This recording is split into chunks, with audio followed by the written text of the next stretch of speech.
भगवान ने अर्जुन से पूछा, अर्जुन, जब मैं युद्ध ही नहीं करूंगा तब तुमने क्या समझकर नारायणी सेना को छोड़ दिया और मुझको स्वीकार किया। अर्जुन ने कहा, भगवान, आप अकेले ही सबका नाश करने में समर्थ हैं, तब मैं सेना लेकर क्या करता।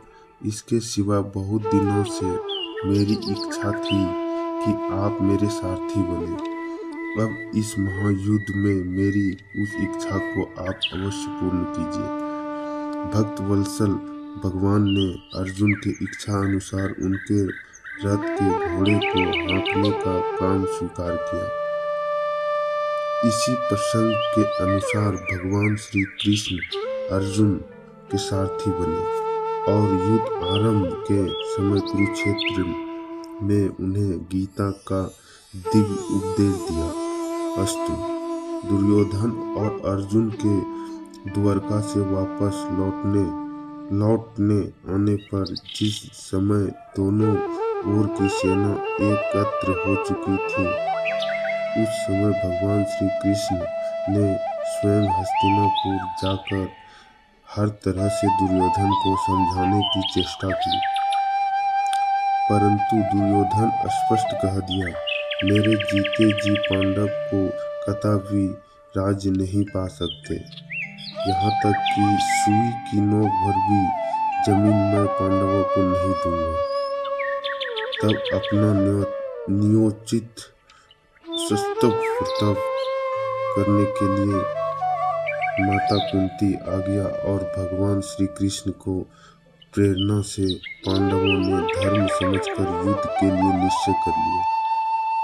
जब दोनों ओर से युद्ध की पूरी तैयारी हो गई, तब भगवान वेदव्यास जी ने धृतराष्ट्र के समीप आकर उनसे कहा, यदि तुम घोर संग्राम देखना चाहते हो तो मैं तुम्हें दिव्य नेत्र प्रदान करता हूँ। इस पर धृतराष्ट्र ने कहा,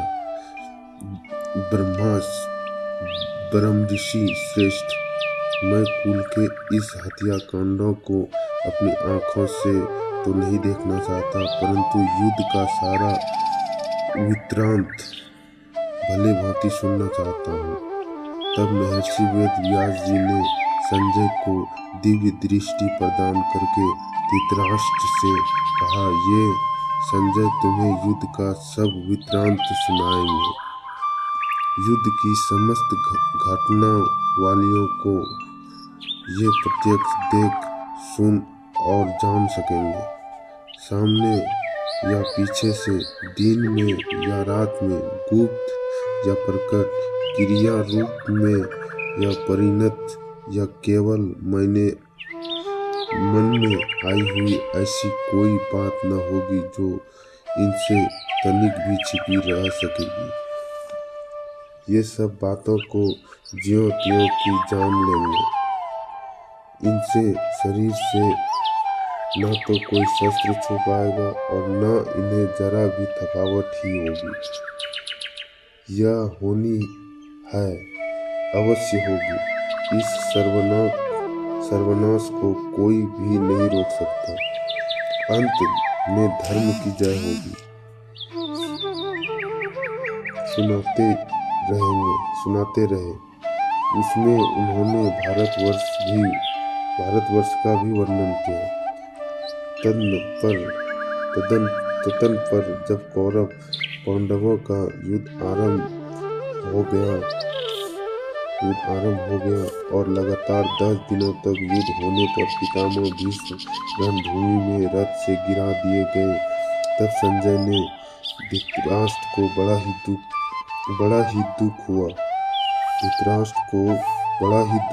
और युद्ध की सारी बातें विस्तार पूर्वक सुनाने के लिए उन्होंने संजय से कहा। तब संजय ने दोनों ओर की सेनाओं की व्यूह रचना आदि विस्तृत वर्णन किया। इसके बाद धृतराष्ट्र विशेष विस्तार के साथ आरंभ से अब तक की पूरी घटना जानने के लिए संजय ने प्रश्न किया। यहीं से श्रीमद् भागवत का पहला अध्याय आरंभ होता है। महाभारत के भीष्म यह 25वां अध्याय है। इसके आरंभ से धृतराष्ट्र संजय से